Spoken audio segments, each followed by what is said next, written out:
आप देख रहे हैं प्राइम टीवी, सच साहस सरोकार। नमस्कार, मैं हूं गौरव श्रीवास्तव। आप हमारे साथ देख रहे हैं हमारा खास कार्यक्रम बात अपने देश की। इस समय तमाम तरह के मुद्दे देश में ज्वलंत हैं और मुद्दों के बीच कहीं ना कहीं जो उपद्रव है वो भी देखने मिल रहा है। क्योंकि जिस तरह हमने देखा था कि नूपुर शर्मा के बयान पर बार कानपुर में हिंसा फैली, पत्थरबाजी हुई और पत्थरबाजी की जो आग थी वो लगभग लगभग पूरे देश में फैल गई। उत्तर प्रदेश के जिलों में भी रही, रांची में भी रही, बिहार में भी रही, दिल्ली में भी रही और बड़ी संख्या में यहाँ पर आगजनी की गई। तो वो मुद्दा था धार्मिक विवाद का, धार्मिक बयान का, जिसके चलते भारतीय जनता पार्टी द्वारा नूपुर शर्मा को पार्टी से निष्कासित भी कर दिया गया। उसके बाद जो मुस्लिम देशों की संगठन है उसके द्वारा एक बयान जारी किया गया कि ऐसा नहीं करना चाहिए और भारत में इनके खिलाफ कार्रवाई होनी चाहिए। और जो मुस्लिम देश थे वो लगातार भारत पर दबाव बना रहे थे। हालांकि भारत के बाद जवाब भी उनको दिया गया और कहा गया कि हमने कार्रवाई की है और जो कानूनी प्रक्रिया है वो भी लगातार नूपुर शर्मा के खिलाफ चल रही है। तो ये बात तो रही ओआईसी की। पर ये ओआईसी जब चीन की बात करते हैं, वहां पर उइगर मुसलमानों की बात करते हैं, उनके शोषण की बात करते हैं तो कुछ नहीं बोलती है। ये ओआईसी जब अलकायदा हमला करती है, अलकायदा बयान देती है तब कुछ नहीं बोलती है।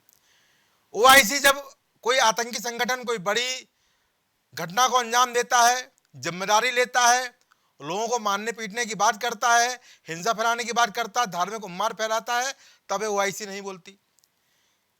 तो यहां पर समय समय पर ही बोला जाता है, वो भी जब बात भारत के विरुद्ध हो तो बोलना बहुत आवश्यक है और वो बोलते ही रहते हैं और बोला भी है। हालांकि भारत द्वारा उनको भी जवाब दिया गया, बताया गया हमारी कार्रवाई चल रही है और जो हो सकता था वो किया गया है। कानूनी प्रक्रिया अपनी जगह बरकरार है और साथ ही साथ जो जिन भी लोगों ने हिंसा का माहौल बनाया है, आगजनी की है, पत्थरबाजी की है, उनके खिलाफ भी कार्रवाई हो रही है। तो ये तो बात रही नूपुर शर्मा ने वाले बयान की। उसके बाद अग्निपथ वाली बात है, अग्निपथ पे भी लगातार हिंसा हुई, आगजनी हुई।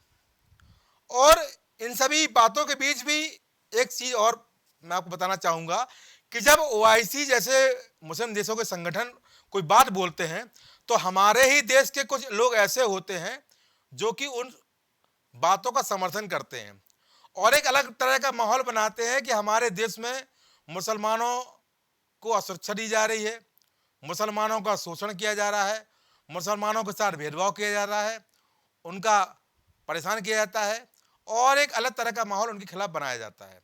ऐसे बयानबाजी हो रही है और ऐसी बयानबाजी हमारे देश में उन मुस्लिम देशों के संगठन को जोड़कर भी देखी जाती है और लगातार कई तरह की रैलियां होती हैं, बातचीत होती है, गोष्ठियां होती हैं।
स्वतंत्रता का अधिकार है, समानता का अधिकार है, इस तरह के अधिकार आपको देश के संविधान ने दिए हैं। तो वही इन अधिकारों की अगर बात अलग हम बात करें तो देश के नागरिकों के लिए 11 मौलिक कर्तव्य रखे गए हैं, यानी 11 मूल कर्तव्य। 11 मूल कर्तव्य कैसे, यानी जो देश के नागरिकों के लिए बनाए गए हैं। और वो मूल कर्तव्य में आपको देश की आन बान शान सबका ख्याल रखना है, देश का राजधर्म निभाना है, उसके राष्ट्रगान, राष्ट्रपति सबका सम्मान करना है और देश की अखंडता को मजबूत रखना है, वृक्षारोपण को मेंटेन रखना है, सौहार्द रखना है, धार्मिक आज़ादी को बढ़ाना है, देश को लगातार विकास के पथ पर अग्रसर करना है और देश की संपत्ति की सुरक्षा करना है। तमाम तरह के ऐसे 11 मौलिक कर्तव्य हैं जो देश के लिए आपको पूरे करने हैं। यानी देश के संविधान आपको अधिकार देता है, मूल अधिकार, जो जिसके लिए आप देश के संविधान को मानते हुए उनके लिए आप कोर्ट में जा सकते हैं, उनकी लड़ाई लड़ सकते हैं, क्योंकि ये अधिकार आपको देश का संविधान देता है। तो साथ ही साथ देश भी आपको 11 मूल कर्तव्य भी आपको याद दिला रहा है, जो कि आपके मौलिक कर्तव्य हैं, जिनको आपको ध्यान देना है, उसका पालन करना है। आपको जो देश की स्वतंत्रता के लिए जो आंदोलन किए उनको हृदय बनाना है, भारत की प्रभुता, एकता और अखंडता की रक्षा करना है देश की, और सभी लोगों में समरसता और समान भ्रातृत्व की भावना का निर्माण करना है। ये 5वां हुआ। हमारी सामाजिक संस्कृति को गौरवशाली परंपरा का महत्व समझे, उसका परिचय करें, प्राकृतिक पर्यावरण की रक्षा करना है, और वैज्ञानिक दृष्टिकोण और ज्ञानार्जन की भावना का विकास करना है, सार्वजनिक संपत्ति को सुरक्षित रखना है, और व्यक्तिगत एवं सामूहिक गतिविधियों से देश के सभी क्षेत्रों में देश को आगे बढ़ाना है। इस तरह के जो है मौलिक कर्तव्य बताए गए हैं, जिसका पालन आपको देश के नागरिक होने के नाते करना है। पर इन बातों के बीच एक बात जो अभी जो हाल में ही उपजी है और लगातार कहा जाता है, हालांकि ये बात पहले भी कही गई है, जिसके उपराष्ट्रपति रहे हामिद अंसारी ने भी कहा था कि देश में सुरक्षा की भावना लगती है। क्यों कहा था, क्या दिक्कत रही, देश आपका है, उसके आप उपराष्ट्रपति है, और ऐसा बयानबाजी समझ से परे है। उसके बाद कई लोगों द्वारा इस तरह बयान जारी किए गए थे, और यहां तक कि पुरस्कार भी वापस किए गए थे। पर मेरा मानना यह है कि आप इस तरह की बात क्यों करते हैं? आप देश में ये क्यों एक भ्रम फैला रहे हैं, एक अलग सी व्यवस्था आप जारी करने जा रहे हैं, और एक अलग से आप धारणा बनाने जा रहे हैं कि देश में मुसलमानों के साथ भेदभाव होता है। तो देश में मुसलमान का भेदभाव क्यों होगा? भाई, देश में मुसलमान भी नागरिक हैं, और नागरिक के अधिकार भी उनको दिए गए हैं, सारी योजनाओं का लाभ भी उनको मिलता है। और अगर हम बात करें इतिहास की, तो इतिहास से शुरू करते हैं। लोकतंत्र में सबसे बड़ा पद जो होता है वो देश के प्रथम नागरिक का होता है। प्रथम नागरिक, प्रथम पुरुष, यानी कि राष्ट्रपति। और भारत के राष्ट्रपति की बात करें, जो कि भारत का प्रथम पुरुष होता है, तो देश में 75 साल के गौरवशाली इतिहास में 3 राष्ट्रपति ऐसे रहे हैं जो मुस्लिम संप्रदाय से आते हैं। जी हां, जाकिर हुसैन, फखरुद्दीन अली अहमद, और मिसाइल मैन, प्रसिद्ध वैज्ञानिक, और अपने आप में एक इतना एक आइडियल, एक आदर्श कहे जाने वाले डॉक्टर एपीजे अब्दुल कलाम। ये वो नाम रहे जो देश के राष्ट्रपति के रूप में कुर्सी पे बैठे, और साथ ही साथ इनका जो काम था वो लोगों के लिए आज भी एक प्रेरणा स्रोत बना हुआ है। जाकिर हुसैन को कौन नहीं जानता, फखरुद्दीन अली अहमद को कौन नहीं जानता, और मिसाइल मैन, प्रसिद्ध वैज्ञानिक, पूर्व राष्ट्रपति डॉक्टर एपीजे अब्दुल कलाम, जिन्होंने पूरा जीवन ही अपने देश के लिए समर्पित कर दिया। ये बात तो राष्ट्रपति की रही। अब हम बात करते हैं तो देश के 3 सीजेआई, यानी भारत के मुख्य न्यायाधीश। और मुख्य न्यायाधीशों की बात करूं तो देश के में 3 मुख्य न्यायाधीश, यानी चीफ जस्टिस ऑफ इंडिया भी मुस्लिम वर्ग से रहे हैं। मोहम्मद हिदायतुल्लाह खान, मिर्जा हमीदुल्लाह बेग, और ए अहमदी। ये तीनों लोग सीजेआई रहे हैं, और यहां तक कि मोहम्मद हिदायतुल्लाह खान तो कार्यवाहक राष्ट्रपति भी रहे हैं। क्योंकि कार्यवाहक रहे हैं इसलिए उनको राष्ट्रपति की श्रेणी में नहीं रखा था हमने, पर वो कार्यवाहक राष्ट्रपति भी रहे। जब राष्ट्रपति नहीं थे तो उस समय उनको कार्यभार दिया गया था। तो ये बात हुई आपकी राष्ट्रपति की, सीजेआई की। अब बात करते हैं देश के तमाम उन लोगों की जिनका आज भी नाम बड़ी इज्जत के साथ लिया जाता है। जी, हम बात करेंगे वीर अब्दुल हमीद की, जो कि परमवीर चक्र विजेता थे, प्रथम परमवीर चक्र विजेता, जिनकी कहानी, जिनका जो मामला है, जिनका प्रेरक प्रसंग है, और जिनकी वीर गाथा आज भी हमारी एनसीईआरटी की बुक में आपको मिल जाएगी, जिनको आज भी पढ़ाया जाता है। वीर अब्दुल हमीद के उनके प्रेरक प्रसंग है, उनकी गाथा है, वीर गाथा है, किस तरह उन्होंने दुश्मन के खिलाफ युद्ध में जाना जाने दुश्मन के कितने टैंकों को तबाह कर दिया था अकेले, जिसके चलते भारत सरकार द्वारा उनको परमवीर चक्र दिया गया था। तो वीर अब्दुल हमीद भी मुसलमान ही थे। मैं आपको यहां पर बता रहा हूं कि कौन कौन थे ऐसे लोग थे जिनका इतिहास याद करते समय अपने आप को गौरव महसूस करने का मन होता है कि हम गौरवशाली हैं कि हम ऐसे मिट्टी में जन्मे हैं जिसमें इतने बिरले लोग पैदा हुए जिन्होंने बड़े बड़े काम किए। उस्ताद बिस्मिल्लाह खां, संगीत के मामले में उनको कौन नहीं जानता। इसके साथ साथ अगर हम भारतीय क्रिकेट टीम की बात करें तो लगभग 7 कप्तान ऐसे रहे हैं जो भारतीय क्रिकेट टीम में मुस्लिम वर्ग से रहे हैं। चाहे इफ्तिखार अली पटौदी की बात करें, चाहे नवाब पटौदी की बात करें, चाहे मोहम्मद अजहरुद्दीन की बात करें, चाहे मोहम्मद कैफ की बात करें, चाहे सबा करीम की बात करें, 7 कप्तान भारतीय क्रिकेट टीम में मुस्लिम समाज से रहे हैं। अगर और बात करें तो आप बात देख सकते हैं कि मुनाफ पटेल, जहीर खान, मोहम्मद सामी, यूसुफ पठान, इरफान पठान, मोहम्मद कैफ जैसे ना जाने कितने खिलाड़ी, अभी हाल में ही आवेश खान, उमरान मलिक जो कि जम्मू के ऑलराउंडर हैं वो भी खेल रहे हैं, बड़े नाम हैं। और साथ ही साथ अभी हाल में ही जो मुक्केबाजी की वर्ल्ड चैंपियनशिप में निकहत जरीन जिन्होंने देश का परचम ऊंचा किया है। और जब ये अपने देश का प्रतिनिधित्व करते हैं तो इनके पीछे कोई धर्म जाति नहीं लिखी जाती है, लिखा जाता है इंडिया। और जब ये जीतते हैं तो कहा जाता है भारत जीता। और ये कहते हैं कि हम गर्व के साथ हम भारतीय हैं, क्योंकि हर धर्म हर जाति से अलग सबसे पहले हमारा देश के संविधान के हिसाब से हम भारतीय हैं, हम भारत के नागरिक हैं, इसलिए हम भारतीय हैं। और यही बात वहां पर कही जाती है और इसी बात का ये लोग अपने आप में गर्व महसूस करते हैं कि हाँ हम भारतीय हैं। भारत में मुसलमानों की आबादी 20 करोड़ के लगभग है, पर 20 करोड़ की आबादी में आप ये देखिए कि कितने लोग बड़े बड़े काम करके गए हैं, कितने लोगों ने अपना जीवन समर्पित कर दिया इस मुल्क के लिए, इस देश के लिए। महान राष्ट्रभक्तों में उनकी गिनती है जिनके लिए जाति, धर्म, भारतीयता, नागरिकता, राष्ट्रवाद सबसे पीछे था। उनके लिए सबसे बड़ी बात थी कि वो भारतीय है और उनके लिए देश सबसे ऊपर है, और राष्ट्रवाद की भावना से हमेशा वो ओतप्रोत रहते थे। हम रुपये पर्दे की बात करें तो आमिर खान, सलमान खान, शाहरुख खान जैसे लोगों ने एक सत्य बादशाहत रही।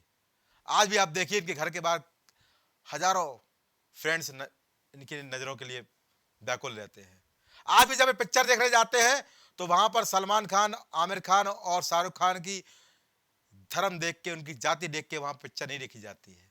ये कहा जाता है कि भारतीय कलाकार है और लोग इनकी फिल्मों को पसंद करते हैं।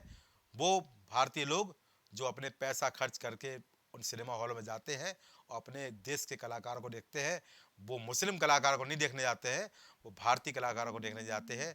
और इन लोगों का एक छत्र राज रहा, क्योंकि हम यहाँ पर ये देख रहे हैं कि अगर आप धारणा बनाएंगे, अगर आप व्यवस्था बनाएंगे, अगर आप लोगों को व्यथित करेंगे, अगर आप लोगों को परेशान करेंगे और अगर आप लोगों को धार्मिक उन्माद के रूप में भड़काएंगे तो ये गलत है। क्योंकि आपको सबसे पहले ये सोचना है कि आप करने क्या जा रहे हैं। सबसे पहले आपको ये सोचना है कि आपकी व्यवस्था क्या है। सबसे पहले आपको ये सोचना है कि आपको उन लोगों से प्रेरणा लेनी है जिन लोगों ने देश के लिए अपने प्राण न्यौछावर किए हैं या देश के लिए एक आदर्श बन के लोगों के सामने हैं। आप क्यों ये सोचते हैं कि जो लोग आपको भड़काएंगे तो आप भड़क जाएंगे। देश आपका है, देश में आपके खिलाफ कोई कार्रवाई नहीं होती है। जो भी कार्रवाई होती है वो न्यायिक होती है, कानून के दायरे में भी होती है। हर योजना में आपको लाभ मिलता है, हर योजना में आपको बराबर शरीक किया जाता है। कोई भी योजना हो उसमें ऐसा नहीं है कि आपके साथ भेदभाव किया गया हो। फिर इस तरह के वक्तव्य में क्यों आया जाता है, क्यों बात कही जाती है कि हम भारत में असुरक्षित हैं, क्यों कहा जाता है कि हमारे साथ शोषण हो रहा है, क्यों कहा जाता है कि हमारे साथ इंसाफ नहीं होता है, क्यों कहा जाता है कि हमको परेशान किया जा रहा है। क्या आप गंगा जमुनी तहजीब भूल गए हैं? क्या आप हिंदू मुस्लिम सिख ईसाई भावना को भूल गए हैं? क्या आप भूल गए हैं एपीजे अब्दुल कलाम को, या भूल गए हैं अब्दुल हमीद को, या भूल चुके हैं बिस्मिल्लाह खां को? क्योंकि हमारे देश में धर्म जाति देख के लोगों का अनुसरण नहीं किया जाता है। जो भी बिगड़े हुए हैं, जिन्होंने देश के लिए काम किया है, उनका अनुसरण करना स्वतः ही हो जाता है और हम स्वतः ही उनका अनुसरण करते हैं, क्योंकि जो हमको अच्छी शिक्षा देता है, जिसका ज्ञान अच्छा होता है, जिसने वास्तव में देश के लिए कुछ किया होता है, उनका अनुसरण करने का स्वयं मन होता है। हृदय बोलता है कि हमको अब्दुल कलाम जैसा बनना है, हमको हृदय बोलता है कि हमको वीर अब्दुल हमीद जैसा बनना है, हृदय बोलता है कि हमको जाकिर हुसैन जैसा बनना है, हृदय बोलता है कि हमको मोहम्मद हिदायतुल्लाह खान जैसा बनना है, जिन्होंने अपना अंतिम संस्कार भी हिंदू धर्म जीती रहती जैसे कराया था। बड़े बड़े पदों पर लोग मौजूद रहे, तब भी तनिक मात्र भी उन्होंने कभी भारत की आन बान शान में कमी नहीं आने दी। और अब ऐसे मामले हो रहे हैं कि हमारे देश में हमारे भाई लोग ऐसा उपद्रव करते हैं जिसके लिए हमको विश्व परिदृश्य में वैश्विक स्तर पर शर्मिंदा होना पड़ रहा है। हमको जवाब देना पड़ रहा है उन छोटे छोटे देशों को जिनका हमसे कोई मतलब ही नहीं है। हमारा देश का नागरिक हमारा है, अगर वो कोई बात करता है और कोई घटना को अंजाम देता है तो उसके तहत कानूनी प्रक्रिया होती है, उसके तहत कार्रवाई होती है।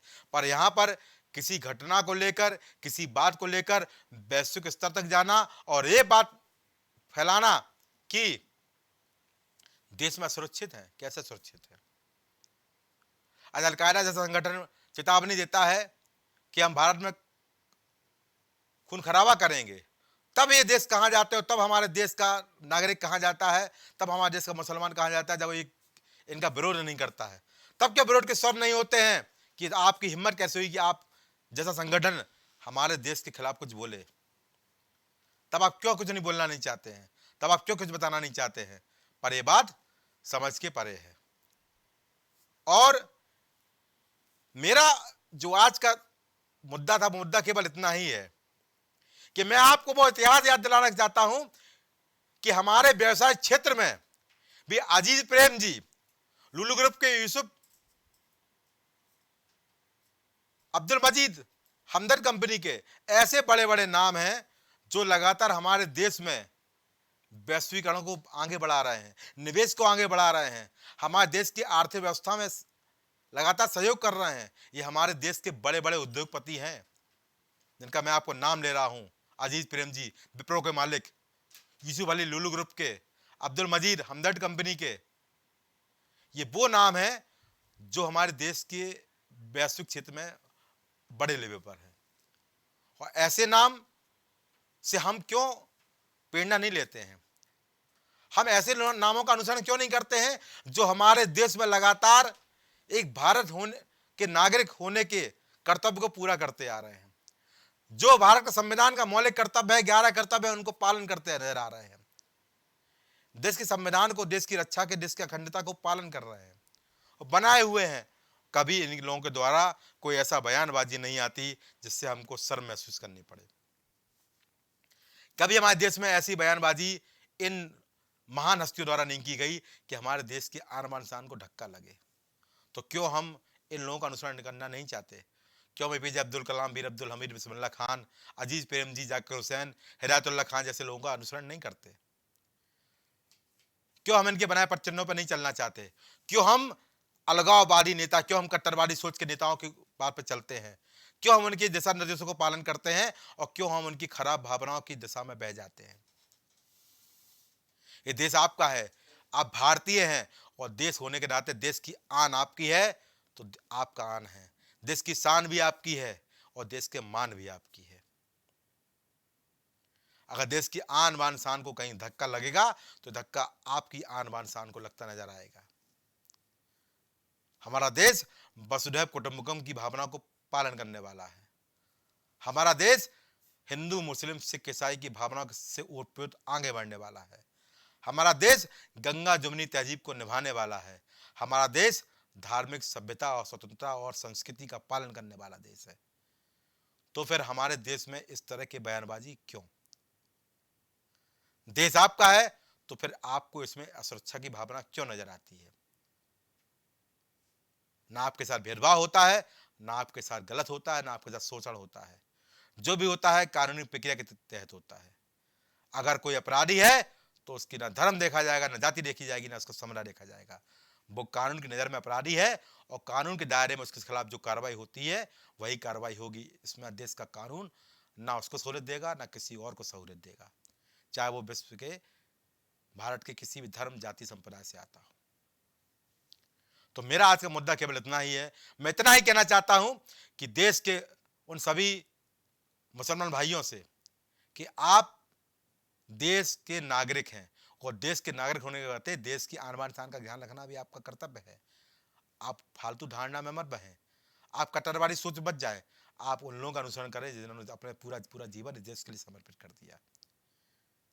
देश आपका है, देश की सुविधाएं आपकी है, देश के संसाधन आपके हैं और एक भारतीय नागरिक होने के नाते आपके सारे मूल अधिकार आपको दिए गए हैं। और जब मूल अधिकार आपको दिए गए हैं तो आपका ये नैतिक कर्तव्य है कि जो मौलिक कर्तव्य आपके लिए बनाए गए हैं, हम सब के लिए बनाए गए हैं, जो भारत का नागरिक है, उनका भी हमको पालन करना जरूरी है।